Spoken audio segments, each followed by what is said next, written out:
This is Akashvani.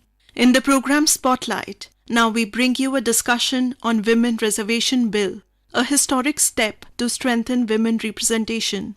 The participants are Sandeep Phukan, political analyst, and Satya Prakash, journalist. Lok Sabha has passed the Women Reservation Bill, also known as Nari Shakti Abhinandan Vidhayak. And this is a very historic moment.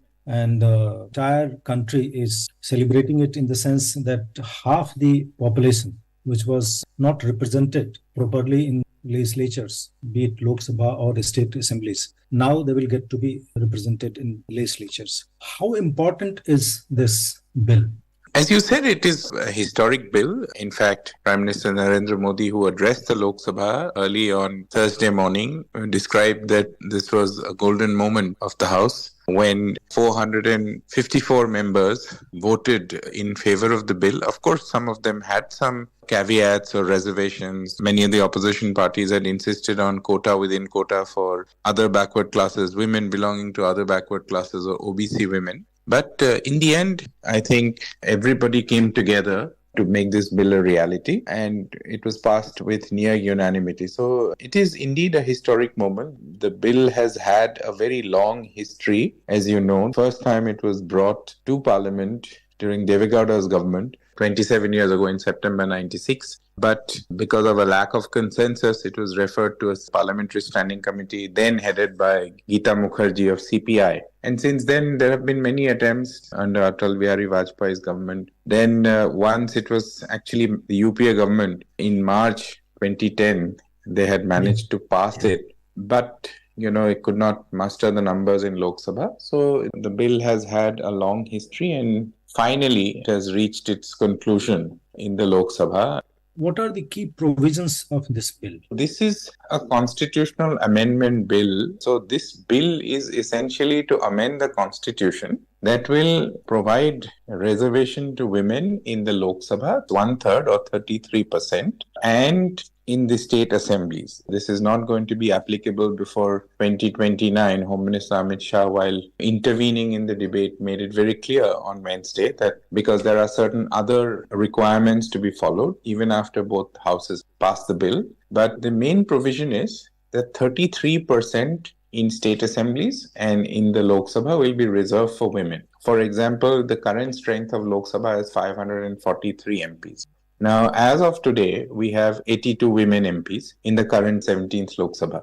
Yes. Now, let us assume for a moment that if this law were to come in place right now, then automatically the number of women MPs will go above 180. I think the number is 181. So, you will have 181 MPs who are women. So that is assured. Now, once this bill comes into play, so 1/3 will be reserved for women. This reservation will be there for 15 years. And the decision on seats will be actually decided after delimitation. And the delimitation exercise has been frozen, as you know, until 2026. So there are two more requirements once the bill is passed by Parliament, and then it will be implemented actually after the delimitation is carried out, and that delimitation will be based on the first census after passage of the bill. So since the 2021 census has not taken place, so whenever that takes place, following that, of course, the delimitation exercise will start. So one can expect that the entire process will take a few years and it can be implemented only by 2029. And another provision, very key provision, is that since I mentioned earlier that some parties have demanded quota within quota. So what this bill actually provides for is separate category of quota for scheduled caste women, for scheduled tribe women. And the other, of course, is the OBCs. Right now, it is already included within the general category, but there is no separate quota for OBC women. The Prime Minister has talked about woman-led development. And since this bill has come in the Amrit Kal, this is not for the first time that this government has pushed for something which is about gender politics or moving towards gender equality, because in the past, the government came out with Ujjwala Yojana, then Mudra Yojana, in which they talked about financial inclusion and all, and Swachh Bharat, Beti Bachao, Beti Padhao. How do you see, in terms of legislative policy and otherwise the government policy, taking women along inclusive growth and development and woman-led development. How do you see this move? During the debate yesterday, this was an issue that came up, of course, and several opposition members, while, putting forward their objection and insisting that why is this bill not being implemented immediately, many of the opposition parties said that was this a political move, to which, of course, Home Minister Amit Shah replied saying that this is not a matter of politics for us, but it is a matter of belief. And that is when he actually listed out some of the schemes that the government had done. Similarly, Finance Minister Nirmala Sitharaman had also listed out in Rajya Sabha in one of her interventions when she mentioned some of the schemes that you just mentioned, that essentially this is a move towards women-led development.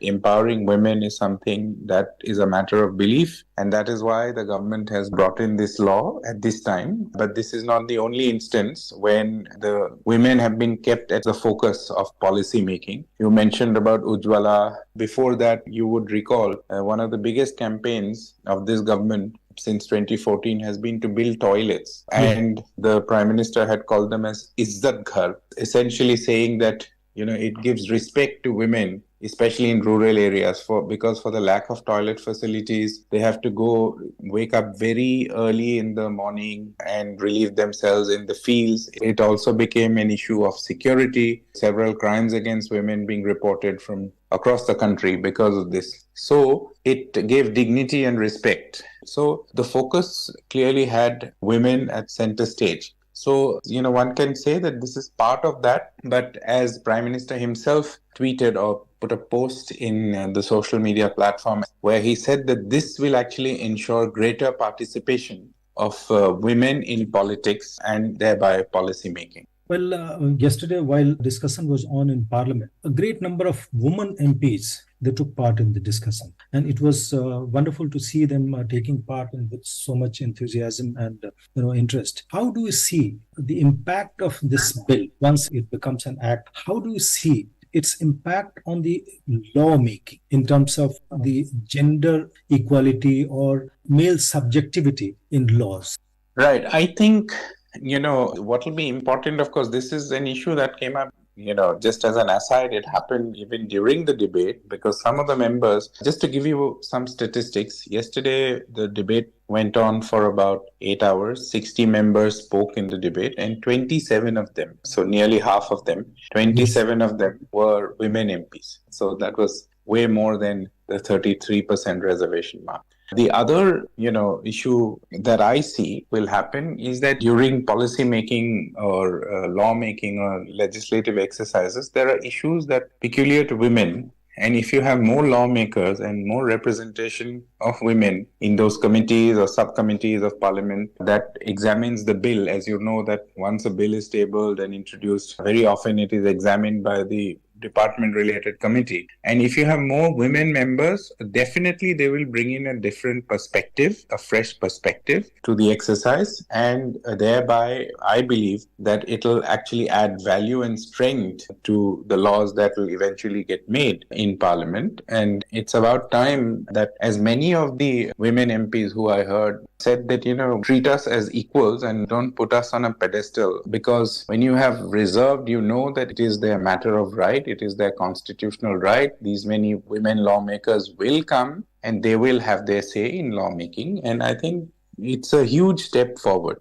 Well, it was in 1993 when 73rd and 74th Constitutional Amendment introduced reservation for women in local bodies, both rural and urban. And now reservation for women in Lok Sabha and state assemblies. Looking at the current figure, it's hardly 15% of the current Lok Sabha. But if you look at certain figures from maybe Scandinavian countries or some Western democracies, it's way too high compared to Indian figures. So Scandinavian countries, mostly it's about 45-46%, and some of the Western democracies, it's 25-30%, and maybe close to 40% in many others. This reservation, to start with, it's for 15 years. Of course, there is a provision that it will be extended, because the countries I just named, they don't have any reservation for women, but the societies are so developed that naturally women get to become leaders, and they are leading the society in various fields, including legislature. How do you see this, given the fact that we have chosen to give reservation? Do you think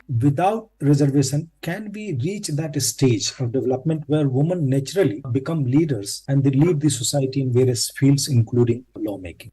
Right. I think, the reservation is the first step towards ultimately you would like to achieve the same kind of figures that you talked about in Scandinavian countries. Mind you, that universal suffrage was something that our constitution makers gave at a time when not many countries in the West actually had that kind of right. We were given that right at the time of the drafting the constitution.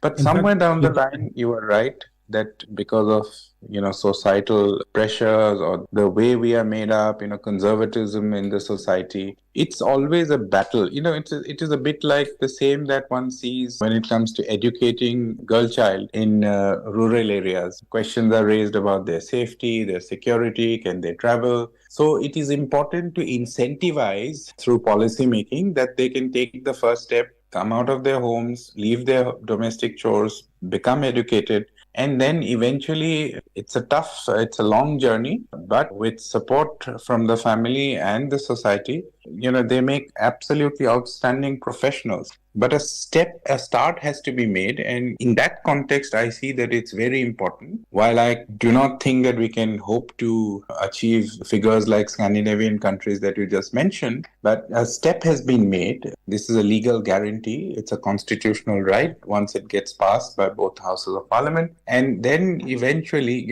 that for generations to come, you will know that there are so many seats reserved for women and they can definitely work towards achieving. And, incidentally, we've had so many firsts when it comes to women prime minister, women president, women speaker. So, yeah, this looks a bit of a irony that it has taken us so long to actually come up with this, to eventually push through this legislation that should have been there, as I said, that whose journey started 27 years ago. well, one of the issues which has been talked about by many MPs, it's about rotation of seats. So, how do you think? Because MPs quite often think they have nurtured a particular constituency for 2, 3 terms, and then that seat is reserved. From an MP's perspective, it appears, Right. appears to be quite legitimate question. No, absolutely. I think it's a very crucial question, and that is an issue that will have to be addressed. I suppose one of the reasons, and this was actually alluded to by the Home Minister in his intervention last evening, he said that why delimitation commission? Because he said that it is actually through the process of public consultation, and delimitation commission is a quasi-judicial body. They will actually decide which seats gets reserved. Otherwise, if the government of the day does this, then there could always be this charge that this was politically motivated. So, the delimitation commission is a quasi-judicial body that follows a certain laid down procedure of public consultation, meeting public representatives. But yes, this is going to be an issue because once you have been elected from, or if you keep getting repeatedly elected from a particular constituency, you certainly do not like to give it up and move to a new constituency. So there are some interesting scenarios. If it's a male lawmaker, then you can have a scenario where the lawmaker may actually field a family member, a woman family member from that seat, which we know, Satya, what that happens in Yes. panchayats, where if a panchayat is reserved for women, then the pradhan would be a woman, but actually what they call as pati pradhan, the husband of the pradhan. So these kind of things may happen. These are challenges, but I think you don't stop just by looking at the challenges. You'll have to work around these challenges. You're right. From an MP's perspective, that may be a legitimate question, but see, we are a democracy. And you win or lose an election. So no particular person, man or a woman, can lay claim to a particular constituency. Finally, one hopes that this bill will actually lead to the changes that we as a nation aspire to achieve. Thank you very much. Thank you so much. You were listening to a discussion on Women Reservation Bill, a historic step to strengthen women representation. The participants were Sandeep Phukan, political analyst, and Satya Prakash, journalist. This program was produced and presented by the News Services Division of Akashvani. You can listen to it on our mobile app, News on AIR. This program is also available on our YouTube channel, News on AIR Official. Akashvani.